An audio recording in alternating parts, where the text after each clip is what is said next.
preconditioned by all the media for the past couple of decades to slowly but surely start accepting the existence of aliens and UFOs.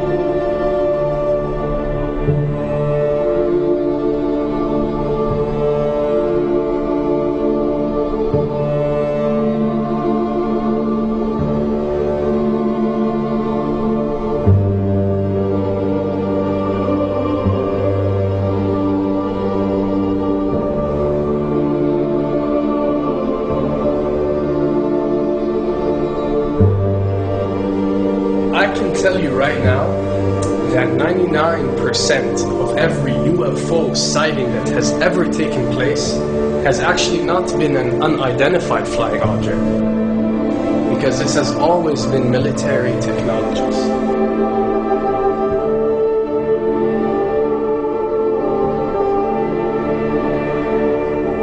Another thing I'd like to point out is surveys and questionnaires.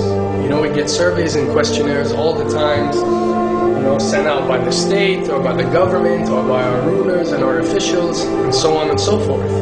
Do you really think that these ruling powers care about what you think?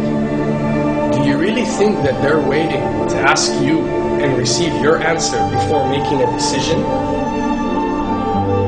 What happens with these questionnaires is that they are released. For example, what country do you think the US should attack next?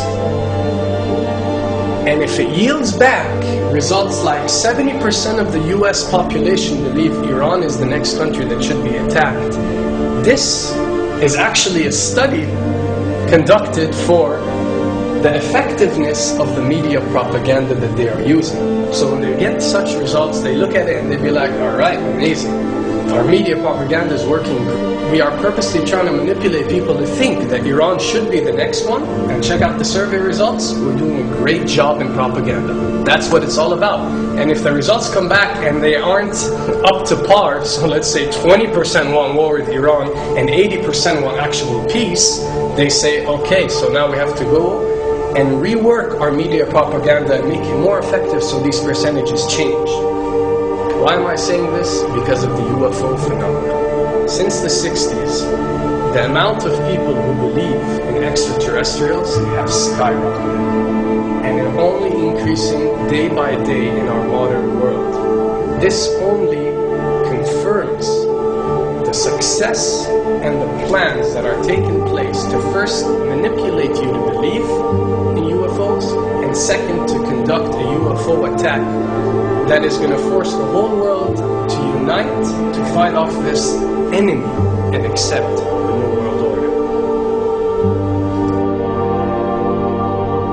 A former Canadian government official is warning we may be on the verge of intergalactic war, saying, quote, the Bush administration has finally agreed to let the military build a forward base on the moon, which will put them in a better position to keep track of the comings and goings of visitors from space, and to shoot at them if they so decide. I was introduced to the late Dr. Wernher von Braun in the U.S., the father of rocketry. In my first meeting with him, during that first 3.5 hours, he said to me, Carol, you will stop the weaponization of space, because there is a lie being told to everyone that the weaponization of space is now first being based upon the evil empire, the Russians. There are many enemies, he said, against whom we're going to build this space-based weapon system. The first of whom was the Russians, which was existing at that time. Then there would be terrorists. Then there would be third world countries. Now we call them rogue nations or nations of concern. Then there would be asteroids. And then he would repeat to me over and over, and the last card, the last card, the last card would be the extraterrestrial threat. As a military strategist, as a person who worked on the MX missile, which I did later, he said, you will find that there is going to be a spin to find some enemy against whom we have to build space-based weapons, and now we should expect the spin. And that's the formula, except that it's all based on a lie. A supersonic saucer. Called the Silver Bug, it was truly revolutionary.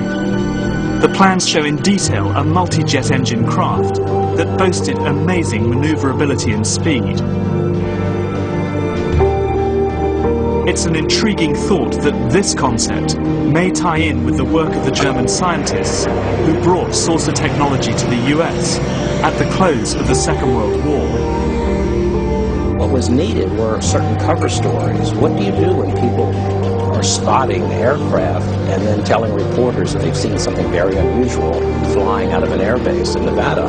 And frankly, this was the origin of a lot of the sightings that took place in the mid-50s, 1954, 55, 56, of unidentified flying objects, the UFOs. So the CIA was involved in encouraging people to believe that, yes, they saw UFOs, and the CIA and the military tried to be very helpful to reporters to get these stories out, to divert the attention of the country, particularly the people in this region, about what they had actually seen. Mexican Air Force pilots capturing on videotape what are said to be 11, count them, 11 UFOs. The Mexican Air Force has released a video that some of you are going to find difficult to believe. A journalist says it shows images of UFOs tracking a Mexican military plane. So what's the truth about UFOs? The story of successive attempts to develop radically new forms of flight, conducted under the strictest secrecy, is inextricably bound up with our relationship with UFOs over the last 60 years. Whether it's Allied pilots buzzed by strange balls of fire in 1942, or the Roswell incident 5 years later, there is a strong case to be made that secret military technology offers a convincing explanation for many UFO stories. Anytime the government has secrets that they can keep from us,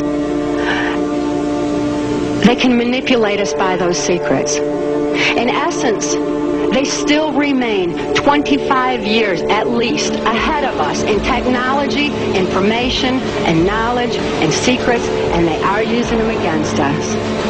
I heard over the years many times over that the plan to usher in the New World Order would be to make all the people in this country and around the world feel totally helpless to prevent the New World Order from occurring, this world dominance plan, by saying that we had been invaded by aliens, so that we would say, oh please UN, come in and help us all. So bear in mind that there is a plan, orchestration,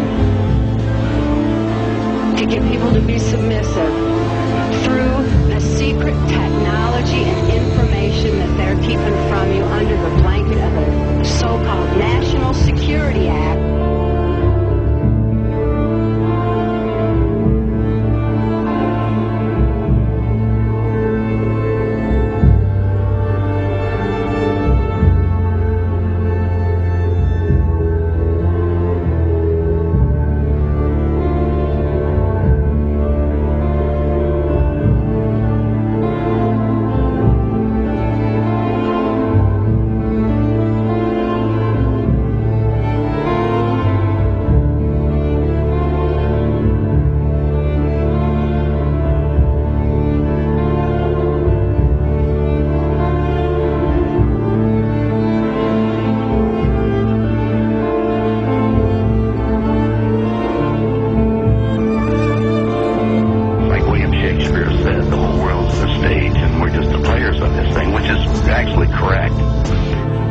Perhaps we need some outside universal threat to make us recognize this common bound. I occasionally think how quickly our differences worldwide would vanish if we were facing an alien threat from outside this world.